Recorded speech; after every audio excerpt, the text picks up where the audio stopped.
The new song is going to well up within us by the power of the Holy Spirit. And it will come forth more glorious, more majestic than we can sense possible right now. But it will come forth. You are worthy to take the scroll and open its seals, because you were slain, and with your blood you purchased for men, for God, from every tribe and language and people and nation.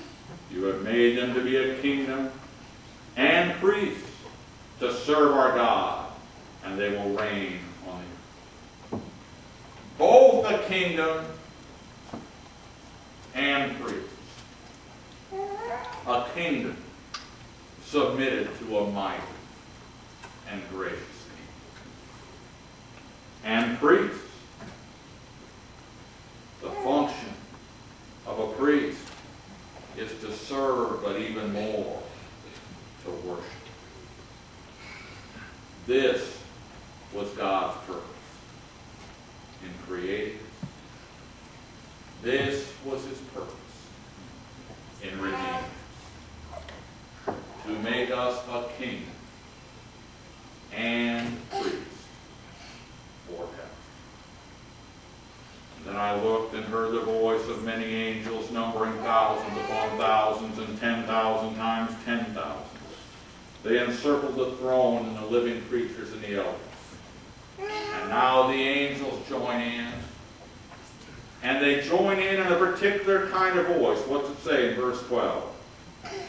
A loud voice. Worthy is the Lamb who was slain to receive power and wealth and wisdom and strength and honor and glory and praise. Loudly. My first congregation had a woman, 6 months after I came and said, the organ's too loud. Well, a couple years later, the singing kept getting better and better, and that meant louder and louder. A man said, the singing's too loud. I showed both of them this verse. The Lamb is worthy and desirous of loud worship and praise. Nowhere do we read that the one seated at the throne says, tone it down.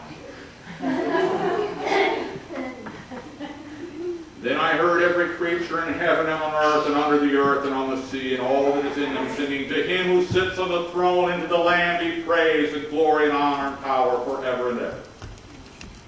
It's at this point that you and I and every creature will join in. It's the moment described in that hymn, Love Divine, All Love's Itself. Finish then thy new creation, pure and spotless let us be. Let us see thy great salvation perfectly restored in thee, changed from glory into glory, till in heaven we take our place, casting down our crowns before thee, lost in wonder, love, and praise. This isn't in the text, but I'll guarantee. I will absolutely guarantee we will be lost in wonder, love, and praise. And there will be absolutely no one there doing this.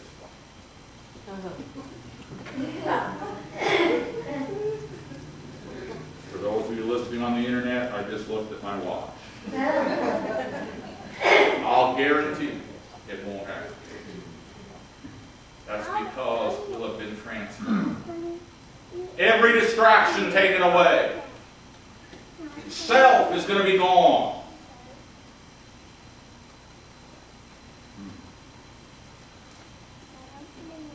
Jesus takes the highest station. Oh, what joy the sight of God. Every creature in heaven and on earth. Some translations go even farther. And I think it's the best translation. Instead of every creature, every created thing.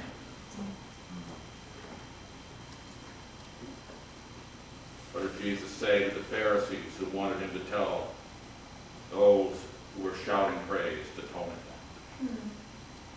Teacher, tell your followers to be quiet. If they were silent, the very rocks would cry. The rocks, the stones, the hills, all creation will join in worship. Now think about the most beautiful place you've ever been on this earth. Boys, remember when we were in the Tetons and hiked back the Hidden Falls? Every one of us will have a different thought about the beauty of this earth. The beauty of the fallen creation. What then will the redeemed creation feel like? So, this Easter season, and all the time that remains before this new song is sung, may every worldly delusion, every worldly deception be lifted from us. May all the lukewarmness within us be touched by the fire of His love. May we become convinced that Jesus has come to bring life and that abundantly, and that there is no life apart from Him, the Lord of life. That there is no safety apart from the strength of the Lion of Judah. That there is no joy save being in the presence of the Lamb who was slain. So may we grow, day by day, even moment by moment. Grow in anticipation of hearing the shout. Worthy is the Lamb who was slain to receive power and wealth and wisdom and strength and honor and glory and praise. And even greater anticipation of joining in with the entire redeemed creation to sing to Him who sits upon the throne and to the Lamb be praise and honor and glory and power forever and